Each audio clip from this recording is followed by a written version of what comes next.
Baik, Assalamualaikum warahmatullahi wabarakatuh. Perkenalkan, nama saya Yulia Syahningrum dengan NIM 211340012. Saya dari jurusan Bimbingan Konseling Islam, Fakultas Dakwah, kelas 5A. Baik, kemarin saya sudah melakukan proses konseling keluarga yang dimana tepatnya pada tanggal 22 November 2023. Saya melakukan proses konseling itu di alamat di Kampung Waru Kidul, RT 10 RW 04, Kamanisan Curug. Saya mengkonselingin dua orang, yaitu suami dan istri yang bernama Bapak Tatang dan Ibu Jamilah. Bapak Tatang yang berusia 56 tahun dan Ibu Jamilah yang berusia 51 tahun. Beliau menikah sudah kurang lebih 36 tahun dan beliau agamanya adalah Islam. Nah, jadi di sini saya akan menjelaskan permasalahan kasus yang dialami oleh Bapak Tatang dan Ibu Jamilah. Bapak Tatang memiliki 5 anak, 4 anak sudah berumah tangga, dan 1 anak perempuannya masih berusia 13 tahun. Permasalahan yang dialami oleh keluarga Bapak Tatang adalah faktor ekonomi yang menyebabkan lemahnya keimanan. Nah, Ibu Jamilah menceritakan kepada saya bahwa dia setiap harinya selalu kedatangan tukang tagih utang dari bank keliling, yang dimana kadang beliau tidak ada uangnya. Dan Ibu Jamilah ini selalu pinjam sana-sini untuk membayar hutangnya. Bapak Tatang pekerjaannya hanya serabutan saja, yang penghasilannya itu nggak seberapa. Jika ada pekerjaan itu beliau itu akan bekerja. Jika tidak ada, beliau itu akan mengambil gelas bekas untuk dikilokan, dan perharinya hanya dapat uang kurang lebih 50.000 saja. Nah, kadang juga anak-anaknya tuh ngasih uang ke orang tuanya. Tapi Ibu Jamilah itu bercerita kepada saya, karena anak-anaknya juga terkendala faktor ekonomi, jadi anak-anaknya tuh setiap bulan tuh nggak full untuk memberikan uang bulanan gitu kepada orang tuanya. Nah, Ibu Jamilah juga selalu mengeluh di dalam rumahnya itu kadang suaminya tuh nggak pulang gitu. Dia tuh juga udah lalai suaminya dalam meninggalkan sholat 5 waktunya. Ibu Jamilah juga sudah sering menasehati kepada suaminya untuk tidak meninggalkan sholat 5 waktunya. Tapi Bapak Tatang itu tidak mendengarkan omongan istrinya. Akhirnya Bapak Tatang tuh pernah berbicara kepada istrinya, "Untuk apa saya sholat jika kehidupan saya juga begini-begini saja? Ekonomi saya juga nggak baik, dan Ibu JM atau Jamilah pun juga sudah capek." Dan akhirnya Ibu Jamilah pernah berbicara bahwa dia setiap malam harus menangis karena banyak tetangga yang ngomongin keluarga beliau. Dan Bapak Tatang pun pernah bilang kepada Ibu Jamilah untuk menggugat cerai. Jadi Bapak Tatang tuh meminta bercerai kepada Ibu Jamilah, tetapi Ibu Jamilah itu menahan dan tidak mau untuk digugat cerai sama oleh Bapak Tatang ini. Jadi itu kasus dari jenis masalah faktor ekonomi yang menyebabkan lemahnya keimanan pada Bapak Tatang di keluarga Bapak Tatang ini. Nah, penyebab masalahnya itu apa? Jadi kurangnya lapangan pekerjaan yang menyebabkan Pak Tatang ini tuh tidak memiliki pekerjaan yang tetap atau serabutan. Jadi kalau ada pekerjaan ya dilakuin, kalau tidak ada ya tidak dilakuin, ya di rumah saja. Nah, yang kedua itu penyebab masalahnya itu faktor ekonomi yang harus memadai, sehingga Pak Tatang dan Ibu Jamilah harus merasakan ekonomi yang tidak lancar dan tidak baik. Nah, kenapa saya melakukan layanan konseling individual dan layanan kelompok? Karena di layanan konseling individual itu biar saya mengetahui nih klien saya, yaitu Bapak Tatang dan Ibu Jamilah itu perasaannya gimana. Misalnya perasaannya itu lagi cemas, nah nanti saya bisa mengetahui nih. Nah, berhubung Bapak Tatang itu perasaannya lagi campur aduk, lagi bingung, pokoknya dia stres banget, dan Ibu Jamilah juga lagi stres banget, jadi saya bisa tahu nih perasaan mereka berdua itu gimana.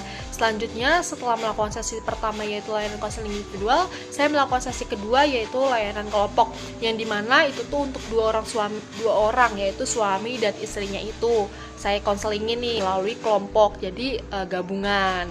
Nah, selanjutnya saya memberikan teknik kognitif behavior terapi teman-teman atau CBT. Itu untuk mengubah pola pikir Bapak Tatang dan tindakan individunya dengan memodifikasi kesadaran Pak Tatang agar bisa lebih berubah lagi dan bisa menjalankan kewajiban sholat 5 waktunya. Saya juga menasihati kepada Pak Tatang agar lebih sabar lagi dalam menjalani kehidupan yang ada di dunia ini. Namanya juga kan rumah tangga, pasti aja ada problem atau permasalahan yang dialami. Dan saya juga bilang kepada Pak Tatang untuk tidak meninggalkan sholat 5 waktunya agar bisa cepat mendapatkan pekerjaan yang tetap. Maka dari itu saya mengubah pola pikir Pak Tatang nih untuk agar bisa dapat lebih sabar lagi. Dan saya juga menasihati kepada Ibu Jamilah agar lebih sabar lagi dalam menjalani kehidupannya. Saya juga memberikan dalil nih teman-teman, yaitu dalam surat Al-Baqarah ayat 153 yang berbunyi A'udzubillahi minasyaitonirrajim. Bismillahirrahmanirrahim. Ya ayyuhalladzina amanu ista'inu bis-sabri was-shalah innallaha ma'as-sabirin. Yang artinya, hai orang-orang yang beriman, jadikanlah sabar dan sholat sebagai penolongmu. Sesungguhnya Allah beserta orang-orang yang sabar. Nah teman-teman, jadi di dalil surat Al-Baqarah ayat 153 ini sudah diceritain bahwa jadikanlah sabar dan sholat sebagai penolongmu. Nah maka dari itu Pak Tatang tuh harus, dan Ibu Jamilah tuh harus lebih sabar lagi agar sesuatu yang dijalankan itu mudah, terus merasa kayak tidak ada problem-problem lika-likunya. Dan sholat juga nih untuk Pak Tatang dan semuanya nonton channel saya ini harus sholat, harus tepat waktu kewajibannya teman-teman. Nah sesungguhnya Allah itu beserta orang-orang yang sabar. Nah di dalil itu kan sudah jelas bahwa Allah itu beserta orang-orang yang sabar. Maka dari itu Pak Tatang dan Ibu Jamilah itu harus tetap sabar ketika ada permasalahan yang dihadapi. Pokoknya selalu sabar. Jadi itu teman-teman. Nah saya juga membuat perjanjian nih kepada Ibu Jamilah untuk tidak menutupi hal apapun itu. Seperti Ibu Jamilah yang selalu meminjam duit ke tetangga untuk membayar hutang bank kelilingnya. Selain itu perjanjian untuk tidak mengakhiri hidupnya ketika ada permasalahan. Karena Allah itu tidak menyukai orang-orang yang mengakhiri hidupnya atau bunuh diri teman-teman karena permasalahan. Jadi kita tuh pasti bisa melewati semua ini karena Allah tuh tidak bakal menyusahin hamba-hambanya teman-teman. Nah ada dalilnya juga nih. Jadi dalilnya itu adalah di dalam surat An-Nisa ayat 29 yang dimana berbunyi A'udzubillahi minasyaitonirrajim. Bismillahirrahmanirrahim. Wala taqtulu anfusakum innallaha kana bikum rahiman. Yang artinya, janganlah kamu membunuh dirimu karena suatu permasalahan. Sesungguhnya Allah adalah Maha Penyayang kepadamu. Surat An-Nisa ayat 29 sudah jelaskan.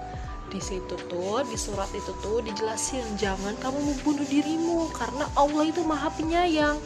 Jadi setiap permasalahan yang dihadapi Allah tuh sayang kepada kamu. Makanya kamu jangan membunuh dirimu, apalagi melukai dirimu, itu tidak baik teman-teman. Nah teman-teman, selanjutnya saya juga memberikan dalil hadis tentang larangan bunuh diri. Saya memberikannya untuk Ibu Jamilah. Tadi kan surat An-Nisa ayat 29 yang dimana ada juga dalil larangan tentang bunuh diri. Rasulullah SAW bersabda dalam hadis terkait tentang bunuh diri ini.